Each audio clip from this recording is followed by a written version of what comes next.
Hay bandas que conquistan listas de éxitos, otras que influencian a generaciones, pero pocas pueden decir que lo hicieron todo. The Everly Brothers fueron más que una sensación juvenil, fueron arquitectos sonoros del rock moderno. Dos hermanos de sangre y melodía que, con sus armonías celestiales, cambiaron para siempre la historia de la música. Pero detrás de su magia se escondía una historia humana, de sacrificio, rivalidad, éxito, celos, adicción y redención. Hoy recordamos la trayectoria completa de Don y Phil Everly, desde sus humildes inicios hasta su consagración como leyendas. Esta es la historia de los hermanos que enseñaron a cantar al mundo. Donald y Philip Everly nacieron en los últimos años de la Gran Depresión.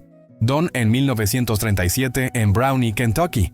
Phil en 1939 en Chicago, aunque ambos fueron criados en Shenandoah, Iowa, en un ambiente estrictamente musical. Su padre, Ike Everly, era un talentoso guitarrista de fingerpicking, que influenció a nombres como Merle Travis y Chet Atkins. Junto con su esposa Margaret, formaban parte de un programa de radio familiar, The Everly Family Show, transmitido por KMA y más tarde por WNOX. Desde los 6 y 8 años, Don y Phil ya estaban frente al micrófono, cantando canciones folk, gospel y country. Aprendieron a armonizar de oído, con una naturalidad que asombraba incluso a músicos adultos. Cuando la familia se mudó a Knoxville, Tennessee y luego a Nashville, los muchachos ya eran músicos entrenados, listos para dar el salto profesional. A mediados de los 50, el country vivía una transición.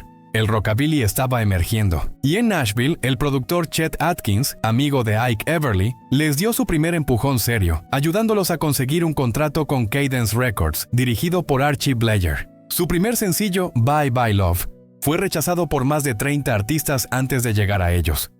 Grabada en 1957, la canción fue un éxito explosivo, número 2 en el Billboard Hot 100 y número 1 en las listas country. Le siguieron una seguidilla imparable de clásicos. Wake Up Little Susie, 1957. Un escándalo en su momento por su letra insinuante, pero un fenómeno en ventas. All I Have to Do Is Dream, 1958. Grabada en una sola toma, alcanzó simultáneamente el 1 en las listas pop, R&B y country. Cathy's Clown, 1960. Su mayor éxito comercial, con más de 8 millones de copias vendidas. Su estilo era único, una mezcla elegante de country tradicional con los ritmos modernos del rock and roll. Las armonías vocales eran cerradas, casi telepáticas, Don en la voz principal baja, Phil haciendo la armonía alta. Parecía simple, pero era una fórmula mágica que pocos podían imitar. En la era previa a la invasión británica, los Everly Brothers eran embajadores del pop estadounidense.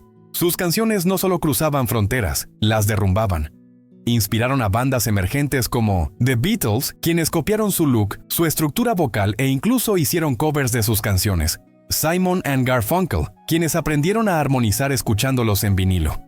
The Beach Boys, que adoptaron su sentido melódico. Keith Richards de The Rolling Stones declaró: "Sin los Everly, muchos no habríamos aprendido lo que era una armonía verdadera". En los años 60 firmaron con Warner Bros. Records, marcando un hito al recibir el contrato más grande de la industria hasta ese momento, $1 millón por 10 años. Pero los tiempos estaban cambiando. A partir de 1963, los gustos musicales viraron rápidamente. La British Invasion, el auge del folk y el rock psicodélico dejaron atrás el estilo pulido de los Everly. Sus discos empezaron a vender menos. Detrás del escenario, la relación entre los hermanos se deterioraba. Ambos luchaban con adicciones a las anfetaminas, particularmente Don, quien tuvo una sobredosis en 1962 que lo obligó a ser hospitalizado y afectó su rendimiento artístico. La presión, los celos profesionales y el desgaste de años juntos los hicieron distanciarse emocionalmente. En julio de 1973, durante un concierto en el Knott's Berry Farm en California, Don anunció abruptamente que ya no podía seguir. Rompió su guitarra y abandonó el escenario. Phil terminó el show solo, entre lágrimas.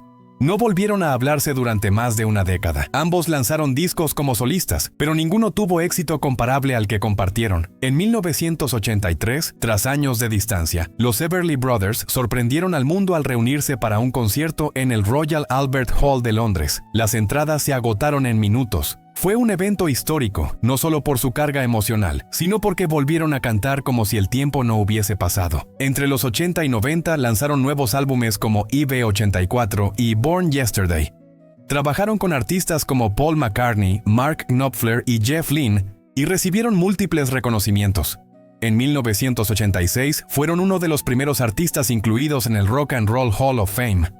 En 1997 recibieron una estrella en el Paseo de la Fama de Hollywood. Phil continuó tocando hasta principios de los 2000. Don se mantuvo más discreto, pero siempre activo en la industria.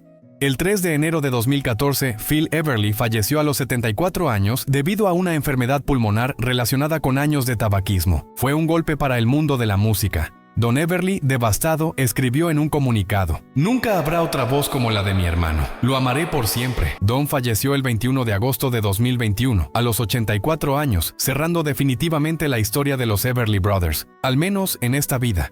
The Everly Brothers no fueron solo una banda, fueron una escuela de música para artistas de todo el mundo. Sus armonías todavía suenan en bandas actuales. Su estilo es enseñado en academias de música. Y su impacto permanece vivo cada vez que escuchamos dos voces que se entrelazan como una. Fueron pioneros en grabar álbumes conceptuales, en cruzar géneros y en entender la industria como un arte y un negocio. Sin ellos, probablemente no existiría la música pop como la conocemos. Dos hermanos, una sola voz, una era que comenzó con ellos y que nunca terminó del todo. La historia de los Everly Brothers es la historia del sonido americano. Es la historia de dos chicos de Kentucky que soñaron juntos y nos enseñaron a soñar. Y mientras su música siga sonando, ellos seguirán cantando, lado a lado.